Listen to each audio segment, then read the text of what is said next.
We're in the grounds of Wortley Hall, and just look at this beech here. Look at the height of it. That's one of the tallest trees I've seen in a long, long time. Long, long time. Absolutely huge.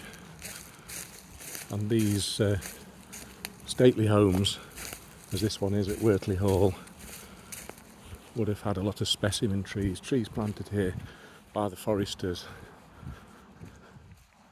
from all over the world. And I think down here we have, I think there's a redwood here, the sequoia.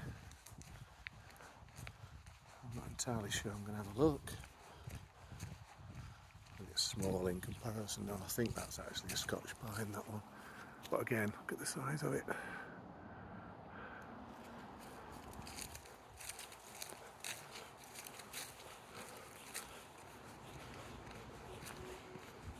Lovely big specimen trees, so you can imagine the Lord and Lady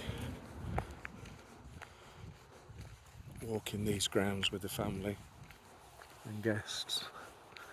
And these would have been the people that managed England for hundreds of years. And they still do have a huge influence as well on what happens.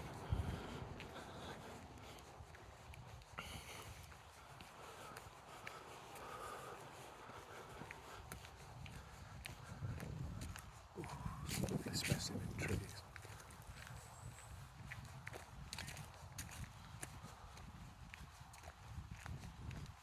Huge big yew tree here.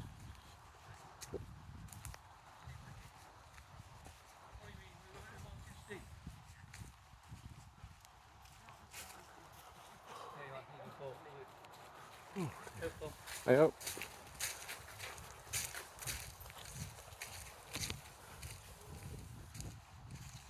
So these are the old gates to this back end. No longer used. And there's a sweet chestnut there on the edge. Look at that. And there's one as you come down the drive, probably thicker and older. And considering they're European trees, that's done remarkably well. And some of England's biggest trees are on the estates, and whatever you think about the nobility here, and I'm talking specifically about England, I'm not really commenting on the whole of the United Kingdom because that's fragmented in some ways now. I'm talking about English history here, and whatever you think about the history, you've got to know and admit that some of the England's biggest and the most ancient of trees are here and been protected because of the nobility.